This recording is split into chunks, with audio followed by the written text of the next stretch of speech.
Good. Hi, everyone. Thanks for being with us for this conversation organized on 9 Lives and with the help of the support of the DFA. Thanks a lot, Boris, and thanks a lot, Erika. And today we are speaking with Dmitry Kostyukov, who is a photojournalist who's born in Crimea and is going to help us to understand the context of being Russian, Ukrainian, Georgian, and being able to document this very delicate family social story. And I'd like to thanks to, of course, Lucy Conticello, who put us in contact. So please, Dmitry. Hello, everybody. Nice to see you all. Yeah, as been introduced, I was born in Crimea, and I have 2 passports, Ukrainian and Russian, and I think like a small explication how it's happened can help you to understand a lot of conflicts which are happening around Russia, not only in Ukraine now, but it's used to be in Georgia and some other region, and potentially could happen in other countries. So Crimea is just, I don't know how our audience is familiar with all this situation. I will give some general information. So Crimea is a peninsula in a Black Sea on the south of Ukraine and close to the border with Russia and Bulgaria, and on the south, on another side of the Black Sea, it's Turkey. So it's always been a strategic point for different countries who been in this area. So and not only in this area, so it's always been a place of the war conflicts. And in relationship with photography, for example, first war pictures was made in Crimea during Crimean War.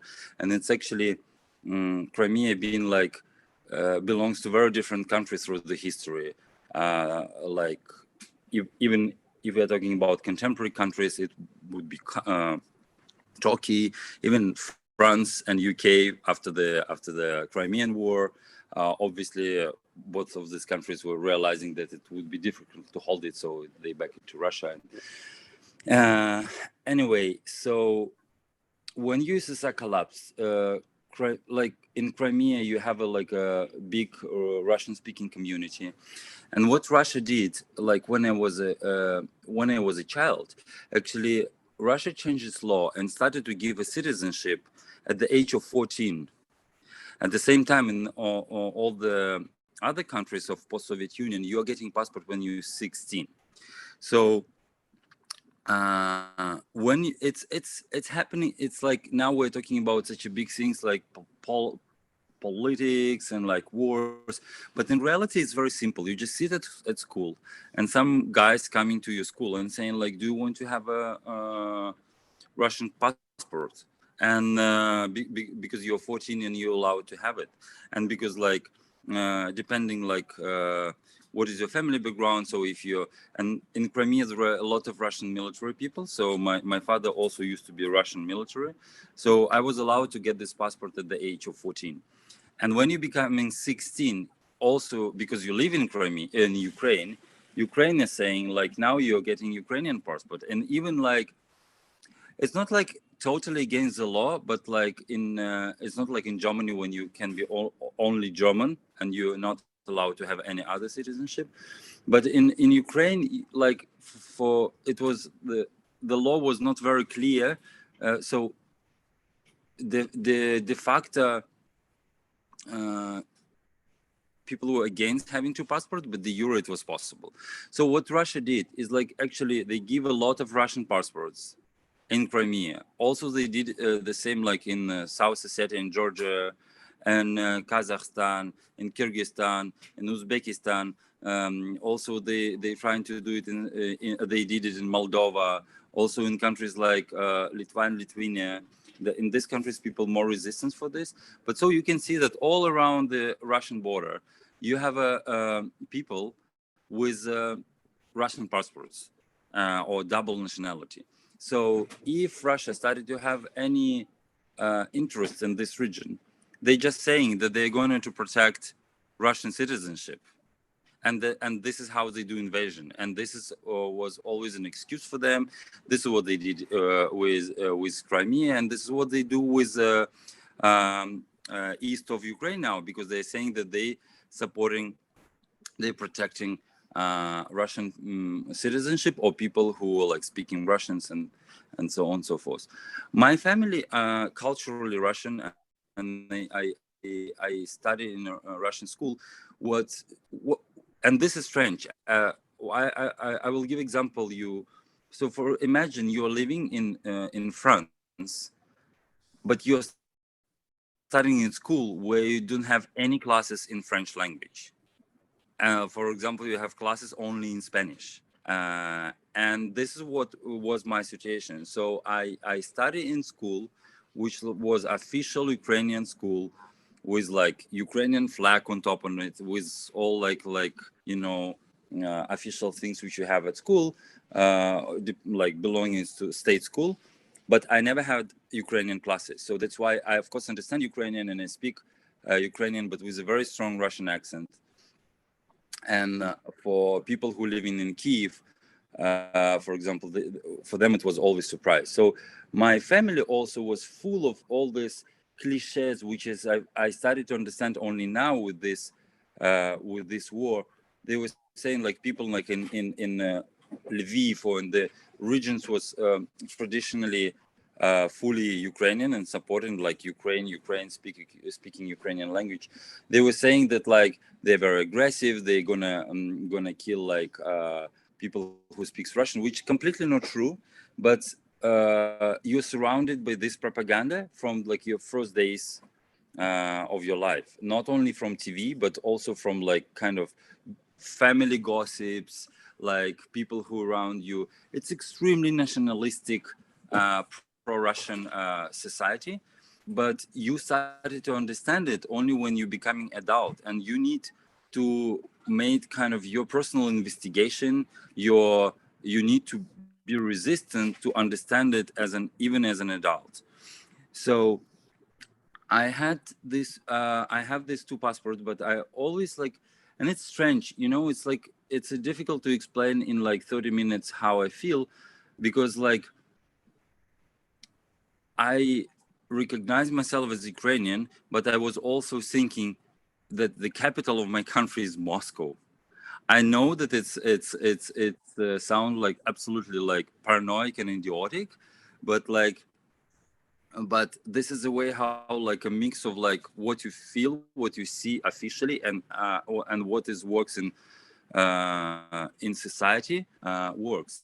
So then I started to study in Moscow State University, because it's objectively one of the best universities in this region. And if I would go there only with Ukrainian passport, education would be not free for me. And with Russian passport, it was free. So this is what main reason. But at that time, it was not open conflict between Ukraine and Russia. So it was completely normal. Nobody was like paying attention like what language you speak. But obviously in Moscow, I always had like a kind of nickname that I'm Ukrainian. So it's always been like something in between. Also, my family on my mother's side has a Jewish roots, and which they were also hiding. So and now I live in France. So for the last 6 years, so that's why I personally would prefer not to have any national identity in general, like because but obviously, especially being an immigrant, it's a second questions which everybody asks you after your name. So they're asking your name, and then they're asking where you're from, and so it's so difficult to explain. And I don't understand why, in general, it's important. I mean, it's important to know me as a person, but for like as a start of conversation, it doesn't shape me. I mean, of course, it shaped my life, but it doesn't shape me as a person. I do something like this not because I'm Ukrainian or because I'm Russian or because I'm French. I do it because I'm the person like this. So, and this question was very interesting for me. And actually in France, I found very interesting thing. You know, I remember that in like in my classes of history, like teacher told me one thing which sounds very strange for me. She told like, you know, the countries in a contemporary understanding of what is country is actually kind of new formation. It's only like 400 or 500 years old. And I was like, what do you mean? Because you're thinking that like something like Russia or France, it's exists forever. Like it's always like this. But actually countries based on national identity, that like, for example, France is a country where French people lives, or like Russia is a country where Russian people lives. It's a kind of new formation. And I remember I met like one guy in France, like now he's my friend, and he's from aristocracy family, very conservative. So you know that in this family traditions keep longer. So, and when I asked him like, Brian, who you are? His name is Brian. He told, je suis breton, je suis riche, et je suis catholique. So, and this identity is actually more traditional. We forgot that, like, first of all, she's like, he doesn't feel himself as a French. He identifies himself as from Brittany. Then he identifies as rich because traditionally his family is like aristocratic and rich. And then he's Catholic, also very important for his identity. So if I can just wave in, sorry. Yeah. If he's from aristocracy, of course he prefers to be something else than French, because we cut heads. Yes, exactly. I'm sorry, but this is. Yes, I understand. But because I just want to show you an example that, like, there are so many type of identities which people could have, you know, like, and it's exists in their mind, it exists in the world, and in this region it was always like this. So people would identify themselves like not fully as Ukrainian, not fully as Russians, and there are a lot of regions like this. And you also in Europe has regions like this, like Corsica, for example. And but the problem is like how to find a way how to live without real war. You know, can I just wave in again? Yeah, sure. And Corsica doesn't count. They know it. They don't have a passport. They can't wait. They can't live without us. Yeah, but I'm not saying that who can live. I'm just that in their heads. You know, we're not talking about like how it's really work, how it's like in politicians' heads, how it's on the map heads.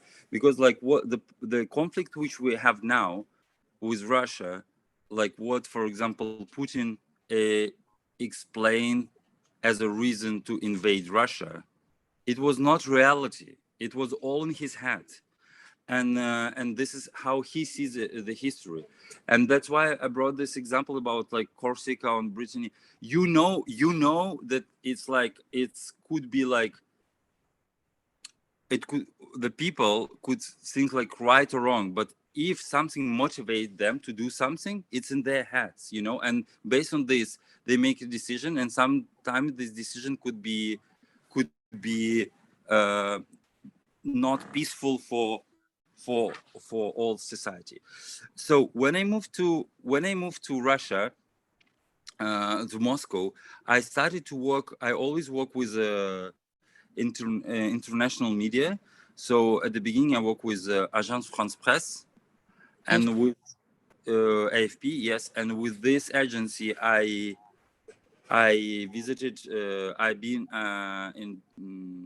in different conflicts, like war in Georgia in 2008, and I immediately realized that the situation is pretty much the same as in Crimea.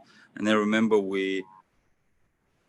I told my colleague Yuri Kozyrev, who at that time used to work for the Time magazine and National Geographic, and I told him like it will be the same in Crimea. And actually, National Geographic sent him next like almost like in 6 months to do a story about Crimea, because we were expecting that Russia will invade Crimea like right after Georgia, but it's actually took some time, but they did it. and then it was like it was very difficult to believe that like Russia can invade Ukraine, because I mean it's a crazy idea. You understand that it's like a very free country. It's actually, it's also a war of different values and ideology that like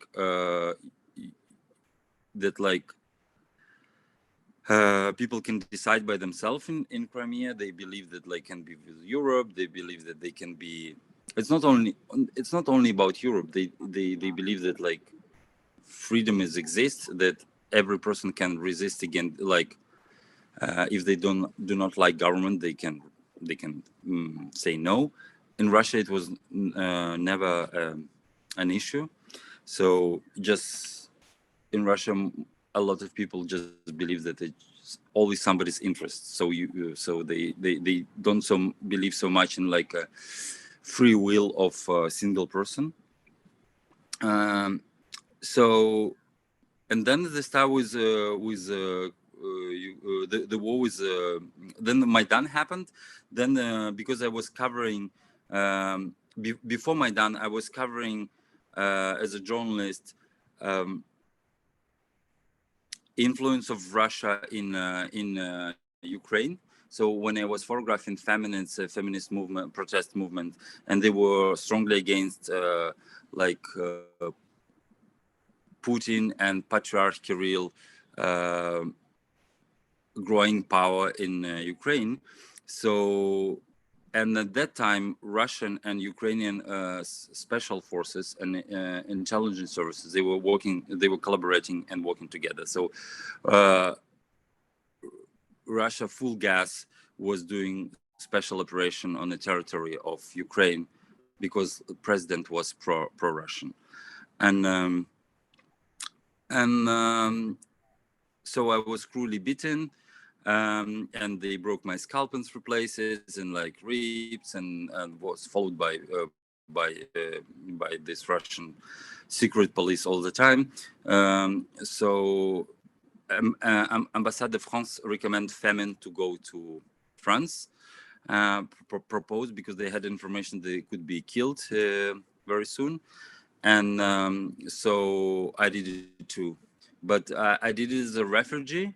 So, I mean, like I did it as I just buy a ticket on the plane, take one bag and fly. But I never took refugee status because I saw that, because when you take a refugee status, you are not allowed to travel for 2 years, and you are not allowed to visit your country before you get French citizenship or another country citizenship.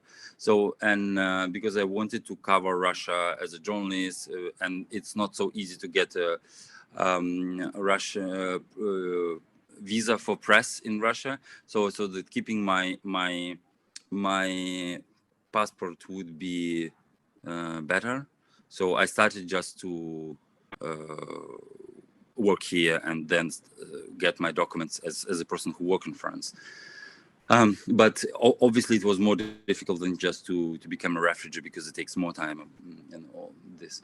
But it was obvious before Maidan that something will happen. Then Maidan happened, and then yeah, it was a question of time. Can I ask you why it was obvious before Maidan that something will happen? Because you feel that on an everyday, like people's life level, everybody believe, not everybody, but a lot of people believe in democracy and European values. But on the level of state, a lot of politicians, they decided should they be with Russia or Europe, and some of them were completely pro-Russian because like it's just like contracts for the gas. That the big question in Ukraine-Russia relationship is the gas. So it's like gas, oil, and this stuff. So it's obviously created a conflict between the government who wants one thing and huge amount of people who obviously wants another things. Because like Russia was so much involved in this, in making this decision, So for people, it was very clear that it's like their government make a decision under strong influence of Russia, and obviously nobody likes it. And I had another question, because Yeah, when sure. we talked, we were really focused on that idea of layering identities in the very intimate cell of a family. You told me that, Oh, for example, I forgot about it. and this is something important, because I don't know if everybody's following what is happening as much as we do. But for example, the founders of the app, Revolut app, a few weeks ago, they just gave a lot of money, and they specified that they are with Ukrainian family and origins, that it's mixed. You can't that easily put things together, at least not by the border and everywhere, because as you said, you can be both, you have relationship with both. My family is coming from the border in Poland. We have relationships with Ukrainians. It's the neighbors, the friends, the aunts and the uncles. So maybe there's something you can say about it. You talked about your mom. Yeah, just 1 second.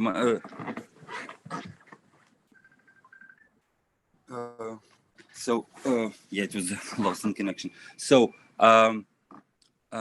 yes, but I should make a very important note that, like, in Soviet Union, it was so many different nationalities, but all the people were Soviet. So when, like, it was really international, I never valued it when I used to live in post-Soviet Union territory, but when I moved to Europe, I realized how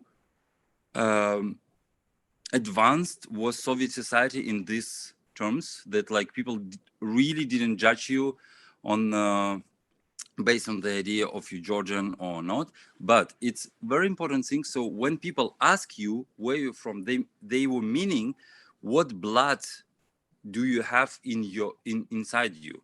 So that's why, for example, when I moved here, and I see it's from a lot of people who I know, and for example, you're French, but your both parents are from Spain, and you ask who you are, and you say, like, I'm French because I was born here, I have a French passport. People do not understand it, how it's possible, because why you say that you're French if you have a Spanish blood. So that's why this is a difference. It's just a technical difference, which is important to understand that very often. So that's why, for example, people can say, like, I'm Russian, I'm Ukrainian Christian Jew, which for European way of, like, explaining stuff makes no sense at all. But it will means I have a Ukrainian blood, born in Russia, but all my parents was Jew, but I not Jew on my religion. I believe in Christian gods. This is what it means. So it's just a bit different system of how you call when you say, like, I'm Russian or I'm Ukrainian. It sometimes means a little bit different. So about my parents, yes, I have so this conflict goes exactly through my family, because my sister now is in Kiev. Like, now she's in a village near the Kiev, and she speaks Ukrainian. Her husband is Ukrainian. She's, like, use Ukrainian language at home, and she never got a Russian passport. She always refused it. My parents live in Sebastopol, which annexed by Russia, but my father became absolutely pro-Russian because he, as an ex-military guy, he loves power. So, like, you probably heard a lot of people who are saying we love Putin because he's strong, he makes decision. So even my father used to be, like, also Ukrainian. He very fast, but started to support Putin because of this idea of power. And so my mother is in between, and she called me like when the war started, and like because I was asking you like what is the mood in Sebastopol, what are you doing, are you gonna do, and she was constantly crying because like, for example, literally it happened like when Putin was announcing the war, my dad called my sister and told like, you see, like finally, like we'll do right things, you deserve it, not like only like you deserve it like as a daughter, but you as a country, we told you not to be with NATO, we told you not to be with Europe, now you deserve it. And it was the same when she was literally running to the bomb shelter, and it was like was bombing the Kiev, and he called and say like, so what can I say? You deserve it. Like we told you, like don't do it, but you as a country still did it. So it also goes, I think, from the Soviet education, when the state is always over your personal interest, and also he's a military guy, ex-military guy. So I saw it a lot of times when for him the interest of the state obviously is higher than the interest of family, of the interest of the people, of the interest of his even child. So the state will be always on top of it. So if you need to give your kids in order like of state interests, your kids die. We're trying not to communicate now too much. But my mom called me and said like, oh, I'm between two fires, I don't know what to do, I can't see all this news anymore, I want to go to the main square and committed suicide with burning myself. I was trying to keep her down and explain that there is no necessary to do it. But she always say like, I'm against the war, I'm against the war. So, but it's also interesting moment when people say I'm against the war, you need to ask what exactly you mean. Because like when my sister, for example, saying I'm against the war, she's meaning I want Russia stop bombing and like Russia army go out from Ukraine. When my mom saying I want this war stop, it means she wants Russia take Ukraine as fast as possible without this long time. She's saying like, why with Georgia it took 5 days? Why it's so long with Russia? Oh, with Ukraine. She just want all this finished because Ukraine became Russian. Because because of propaganda, she believes that there is some nationalistic group, and even the fact that her daughter and me and all the friends from Ukraine were calling saying, Mom, it's not exist. You've been in Kiev like 5 times every year. You spend like you live. Where all these people, if they exist, even if they bomb, like, but why nobody saw them? Like, and she still do not believe. And so because for a lot of people with Soviet education, they will still believe the state more than people, more than their kids. And the second thing, I think, which influenced generation of my parents and like boomers in general, that they all grew up with the idea of Cold War, like the war. I grew up completely with the war. So this is a word which which you hear from your parents, from your grandmother, all the time. My first German or French words, which I started to know, was not merci or bonjour. It was like Hände hoch, schneller, schneller. So it was all the words from the war. So hands up, faster, faster. So your world is surrounded by the war. You prepare it for the war. This is what like the state always put on you. So you're kind of waiting for the moment when the war will start. And now when it started, they're saying like, yeah, this is a moment. We were telling you that will be the war. Now it's going on. So we're not lying to you. And so especially for the generation of my parents, they grew up with all these Cold War ideas. And then it was a short break after USSR collapse and the end of USSR. And now they kind of back to the idea of their teenagers, of their when they were young. So it's connected with all their romantic memories about you know, when you're just young, when you have first love, when you have school, when you have a feeling for them that like finally all these 40 years when we were adult, it was like not clear, because it was not clear what does mean USSR collapse, what is democracy. People didn't know what it is. Social education, political education is very low. So now a lot of people, adult people, they feel that they back to their roots, they back to something real. And that's why a lot of them support, you know, that in Russia a lot of people support this war with Ukraine.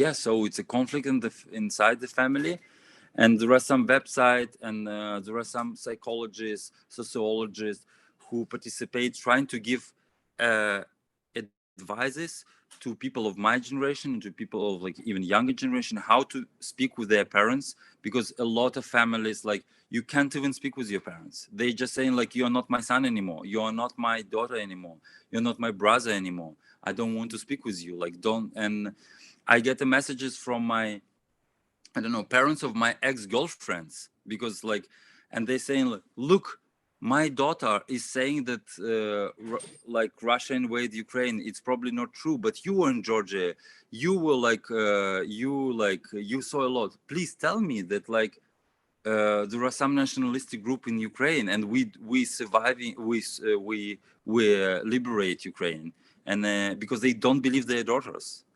And I'm calling them and say like, I'm sorry to say it, but your daughter is right. Like, it's true. Russia just invaded Ukraine.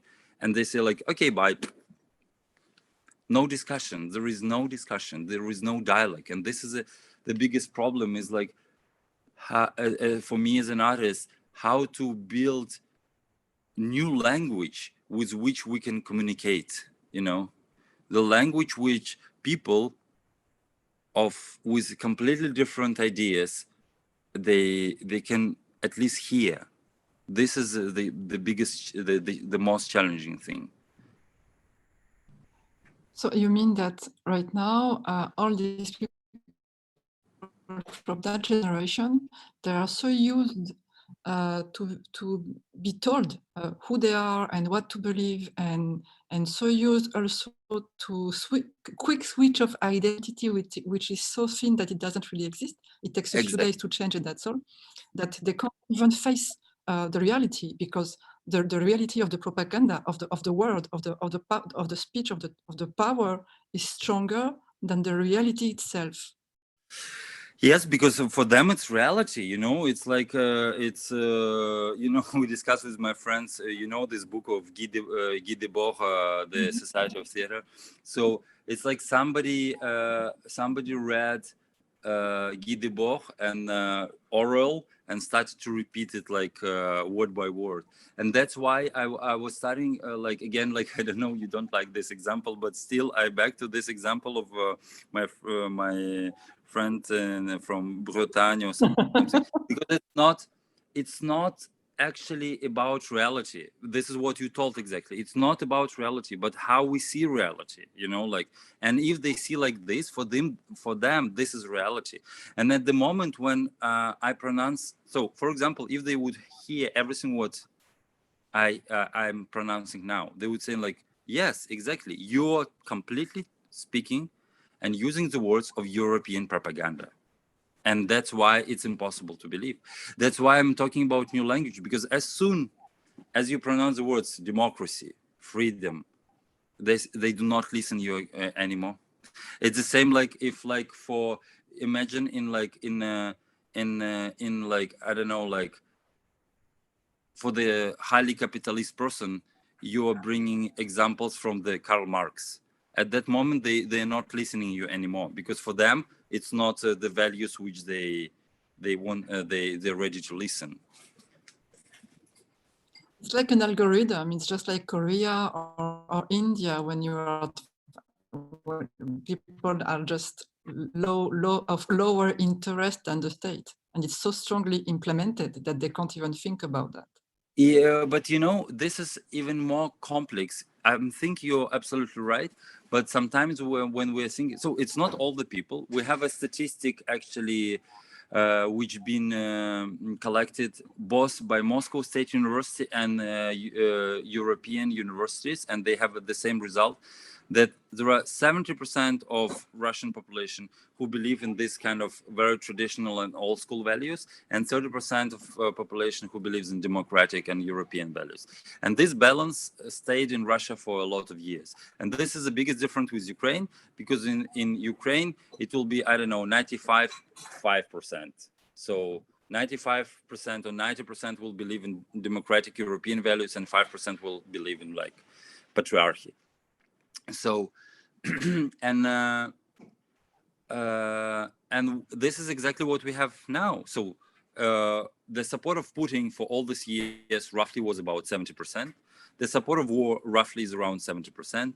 So this 70%, if you will look at a lot of key statistic, it will be always around these numbers. It could be 65, it could be like 80, it could be, it will jump all around these numbers. And yeah, and this is a problem that there is, for now, there is no language for this. I'm trying, when I speak with my parents, I always trying to bring some another examples, you know, another kind of explain situation, not by talking about situation itself. Kind of, look, imagine, I don't know, you're selling your apartment and you like somebody took it without signing the documents, without asking you. So this is the same what happened with Crimea.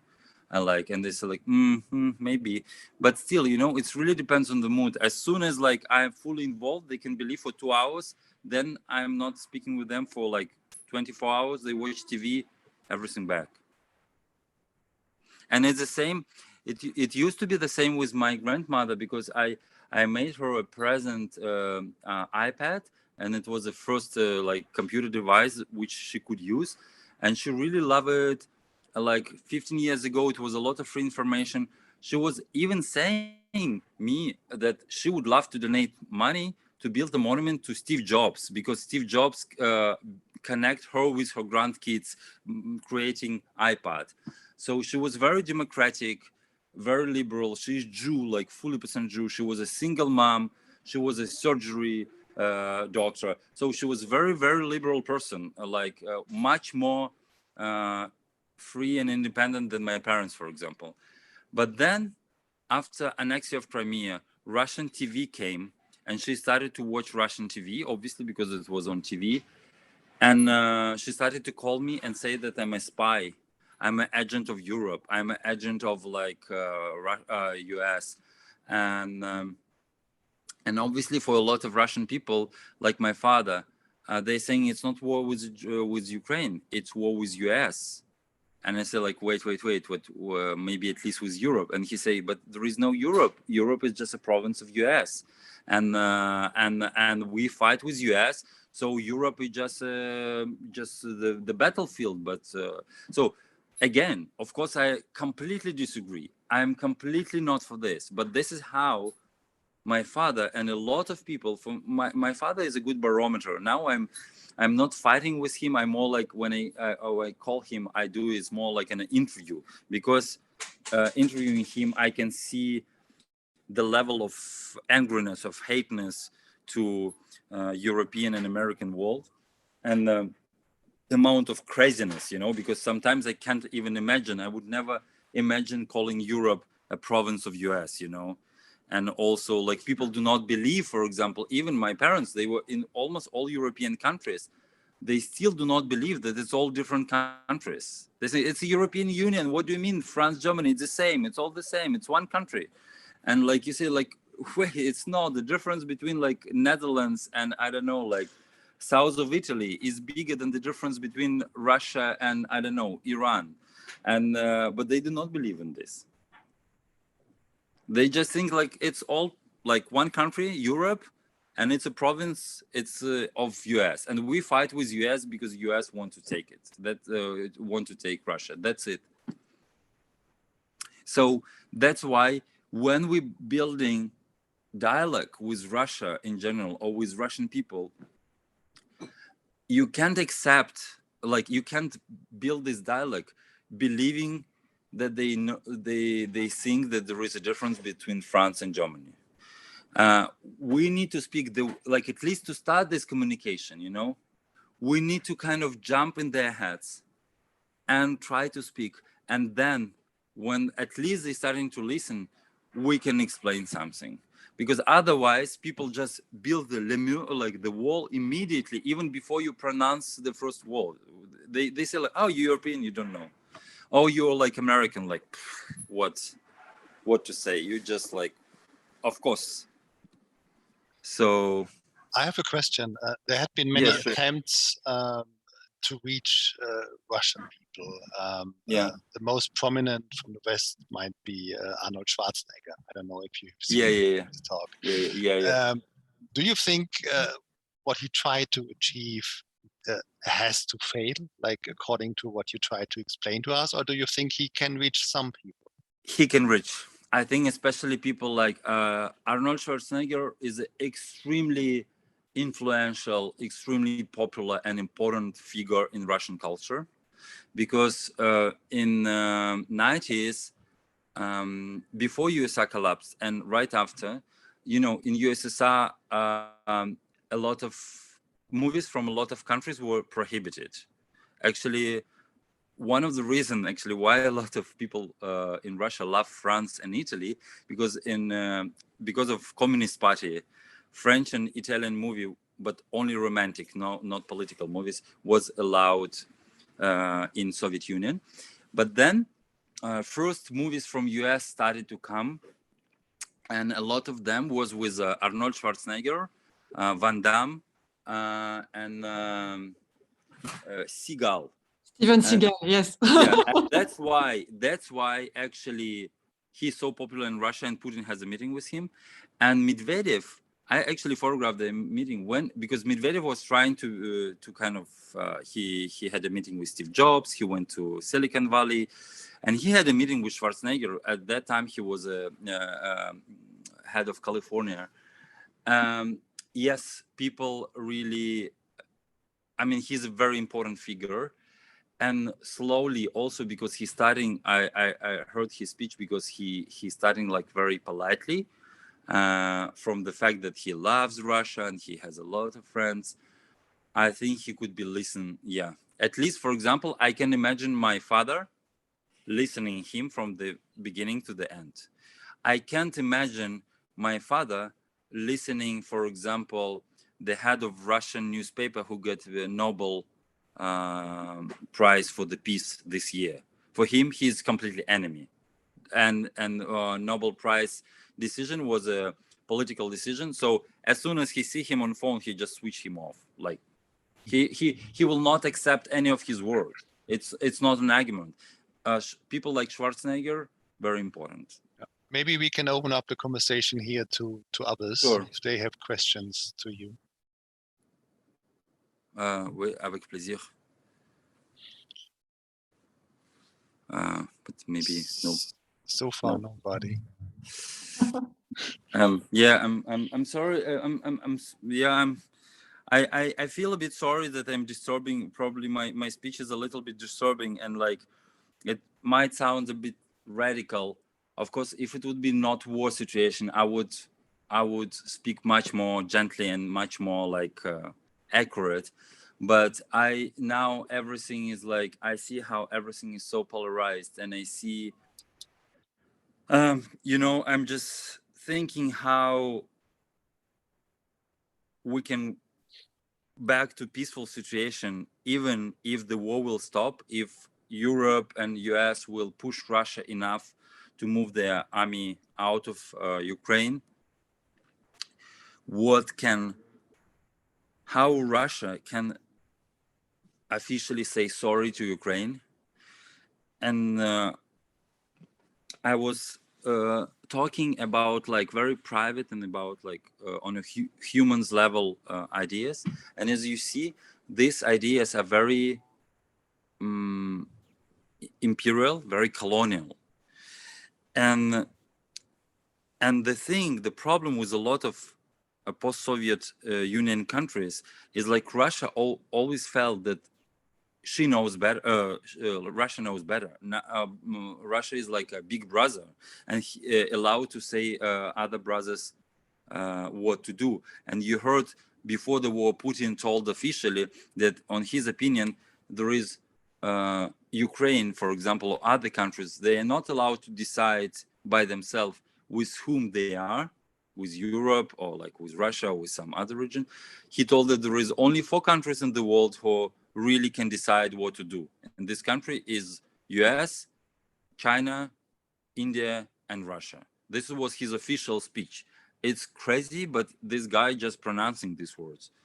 And the problem is a lot of people thinking that he's mad, but he's not mad.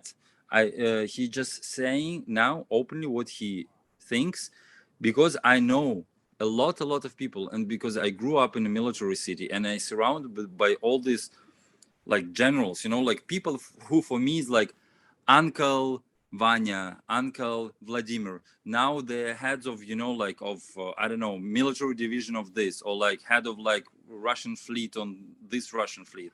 So, and I know them from my childhood. Like I was hearing what they're talking about and how they're talking about when they just eat, drink, having vacations.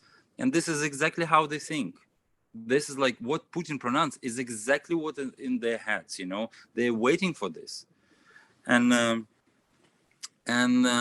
for example, for me as an artist, I remember I was studying something in the history of art about Russian art, Ukrainian art, or about Ukrainian literature. I remember I had a class about Ukrainian first literature in it calls Rus. It was a country on the territory of Ukraine and partly Russia, which exists before Ukraine and Russia. So, but it was all in Kiev. And I was so impressed. I took a ticket and go to Kiev, and I went to a museum, one museum, second museum, third museum, and I was trying to find something. And there was actually nothing, no material representation of what we are studying. And I was so shocked, and I realized that because everything is in Moscow, for a lot of years, Russia collected everything from all the regions around Russia and bring all this to Moscow and St. Petersburg. So I grew up in Sebastopol, and in Sebastopol we have an ancient Greek city, Chersonesus, which is like, you know, like Athens, like you have all these ancient Greek columns and everything. Nothing in Sebastopol. It's all in Moscow. It's all in St. Petersburg. So all the culture, so I believe that at least what Russia can do, of course, pay for all the rebuilding of the buildings, pay for sanction, do all, but also Russia should back all the main cultural heritage of Ukraine, and not only Ukraine, but Georgia, Uzbekistan, Tajikistan, all this country, it should go back to their countries. Because Russia was stealing everything what is possible. Like there is no Ukrainian painters in Ukraine because they all in Tretikovskaya gallery in Moscow. There is no columns. There is no like wooden work. There is, if you want to see the, when like I see now, people started to post on Instagram, you know, pictures of traditional Ukrainian clothing. They're all in St. Petersburg. So you need to go to Hermitage Museum to photograph it, and as Ukrainian to understand what is the best examples of Ukrainian clothing. And this is insane. And there is no excuse for Russia that, you know, like Ukraine will not able to create situation when these art pieces will be safe, because if Russia do not invade Kiev, Kiev is a very safe place, you know. Well, I'm waving in quickly. What I understand, and I'd like you not to apologize because it's not a radical point of view. It's the point of view of somebody who grew up in the very heart of the little factory of that thinking, right? Because the military world is a factory of thinking and acting the power. And then when you do the power, when you do the war, nobody thinks anymore. There's no dialogue. It's just war and violence. So we have polarizations, war and violence on one side, which is easy, and very rewarding, because you just go and you're happy to use your body and to do what somebody else asks you. And on the other side, you have dialogue. And in this colonization strategy, there's no dialogue, because somebody else tells you what you are and what you are going to do when you have to think. And I'm very interested in how you put that in perspective of straight, full colonialistic world, just like France has with half of the African world, and just as England has with quite all of the planet, because we don't always think about it this way. We have what we are used to think of as the Soviet satellites and the Eastern Europe, and we don't think of Russia being colonializing all these countries. It's not that as we think of them usually. We should, and maybe we start to think of this now, but learning that all these possibilities to get to know your own culture are far away in the capital of the country that is more powerful than yours, makes a lot of sense. I don't know if any people have questions, because it's one of the longest talks we had. So it's very cool. I'm really thankful for all the information you shared, because we have this insight in your very own life and your very own family story and your very own perspective. It's very precious. I just want to add one thing about colonial things. I think like France and UK and Germany way more advanced in this in terms of like just population ideas, because I think like, of course, if France or I don't know, like let's say Germany will back Nefertiti hat to as one of the most famous case, right? Nefertiti hat is in Berlin, and Egypt want to have it back. Yes, it will be some people in Germany who will against this, but it will be also a big part of society who will support it. And the problem with for Russian politicians, even if like the smartest person will come now, like I don't know, the best person in the world will become I don't know, Jesus Christ will become a president of Russia, and decided to back, let's say, Ukrainian heritage to Ukraine, his rating will drop in one day. Everybody will hate him, because on the level of the just one person, people are still so they don't know word colonial. The word colonial is not used like we don't use it in like Russian language. They would use word imperial, but the thing is there is no negative connotation in this word for Russians, and there is negative connotation for these words for Ukrainians, for Georgians, for Tajik people. And that's why I'm talking not the first time today about the language, because we can use the same words and mean completely different. And it works on the level of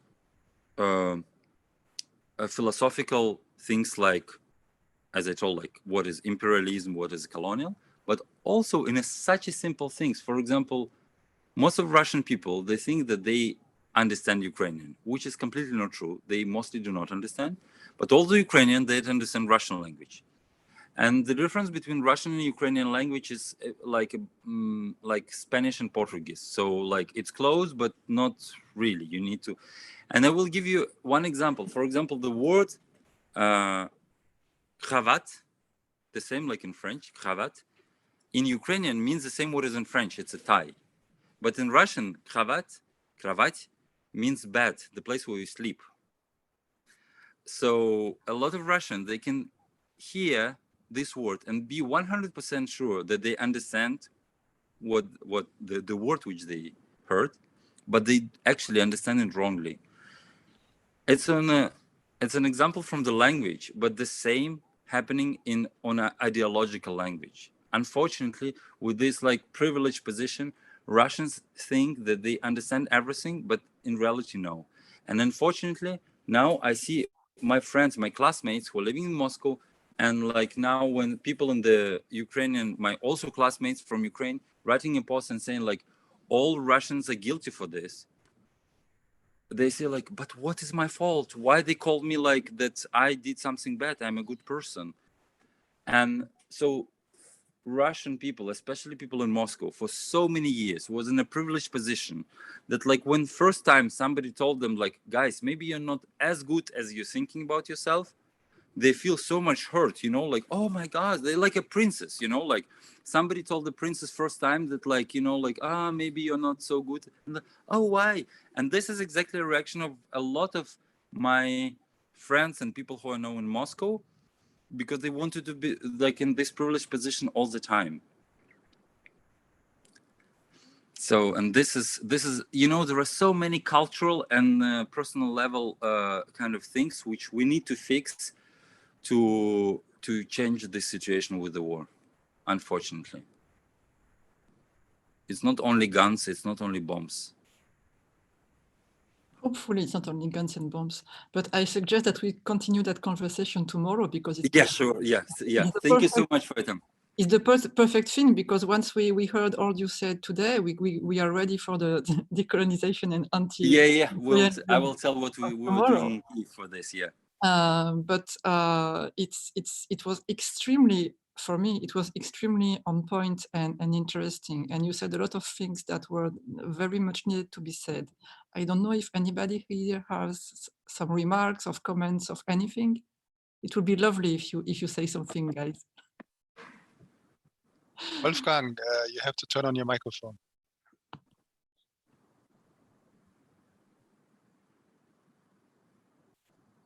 Yeah, I think it was so good to have a personal view, because we have so much ideology and propaganda permanently. So I think it's so important to have real comments of person there inside, and especially if you are talking about the relations in the family, and to saying with a relation to your father and thing. I think these are the very important things to realize. It's not only the state, like you said, it's very personal things. It's so, and I think that was extremely good to have really this view, because we are thinking so much how the problem can be solved, and we have so much ideas, but we have no personal relation to it. And that's why I think it's very good for me, especially really to hear your comments, and to especially for this, for sure you are then the perfect person, because you are exactly in between all this. You are in the middle of the problem, and I liked it very much that you had such a personal view on it. And I think this was very important, and not to clean it, and also to say what your father thinks, and your mother and your sister. I think this was very important for me. And you think it's normal, but it's not what we normally hear. Yeah? We have Sure. the news, but it's not this perspective. And I think this is so important. So for me, it was one of the most deep reflections really on the war I had. You can hear every hour really the news, but this is another perspective. And so Merci. Thank you. I'm very happy. Dmitry, come here. Okay. Merci. So thanks a lot, everybody. And for those who are there tomorrow at the same hour, we keep on talking with Dmitry. And thanks so much. Thank you all. Thank you. Bye. Bye. Au revoir.